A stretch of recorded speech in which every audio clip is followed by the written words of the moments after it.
那么，如果伊朗要想建立一支现代化的空军，特别是具备较强信息化作战能力的空军，那么无论是中国研制的预警机，还是以它配套使用的歼10系列战机，应该都具有很大的吸引力。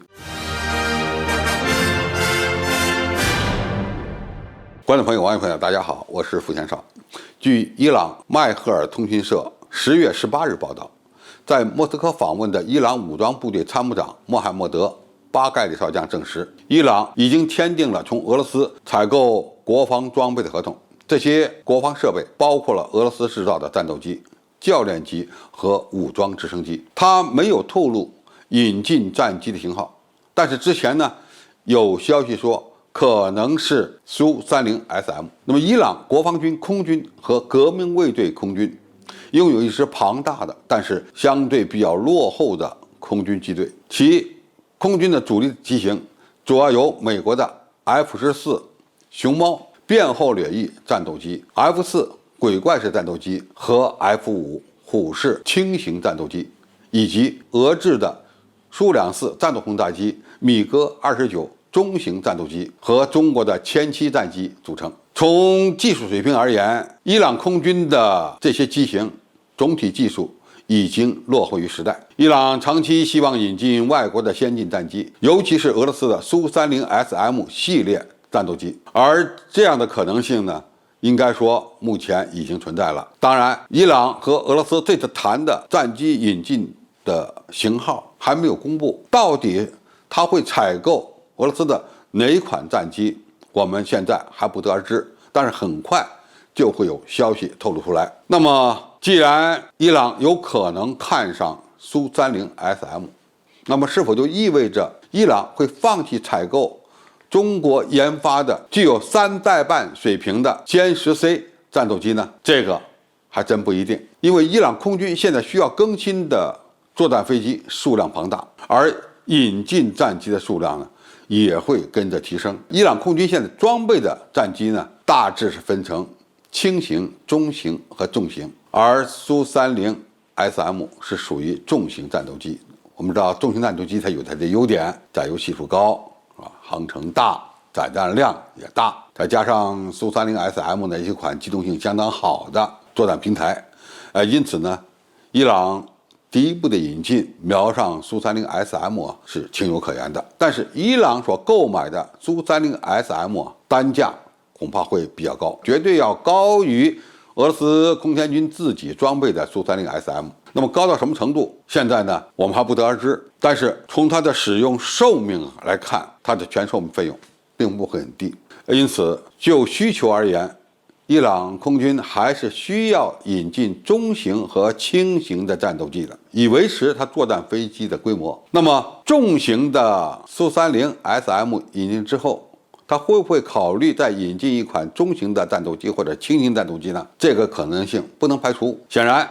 歼10C 以及枭龙今后呢还都是有机会的。何况苏30 SM 的性能呢并不是那么完美，比如说它在雷达、数据链、综合航电系统以及武器装备系统方面呢，和歼10C 相比都有不足。它的雷达即使是改进后的机载雷达，也不过是无源降阵，再加上它的导弹武器系统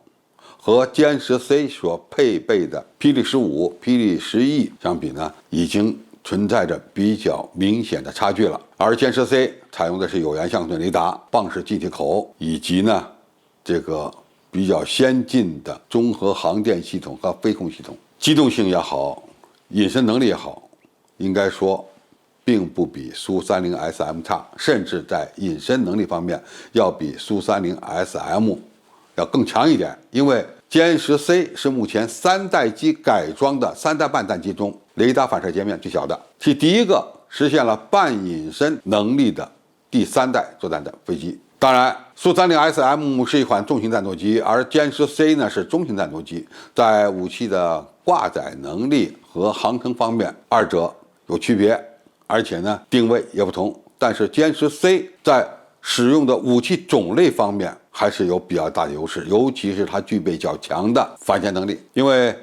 为它配套设计的是吧？空对地导弹、反舰导弹，应该说都已经趋于成熟了。到目前为止呢，能够为伊朗提供先进战机的国家恐怕只剩下2个，一个是俄罗斯，一个就是中国。而且只有中国能够提供其他的一些先进产品，比如说先进的中型预警机，这个呢，俄罗斯是没有的。何况中国的预警机技术水平目前是世界顶尖的。那么，如果伊朗要想建立一支现代化的空军，特别是具备较强信息化作战能力的空军，那么无论是中国研制的预警机，还是以它配套使用的歼10系列战机，应该都具有很大的吸引力。我估计呢，可能伊朗会通过购买一批苏30 SM 来打破西方国家对它的制裁。那么这个口子被撕开以后，它采购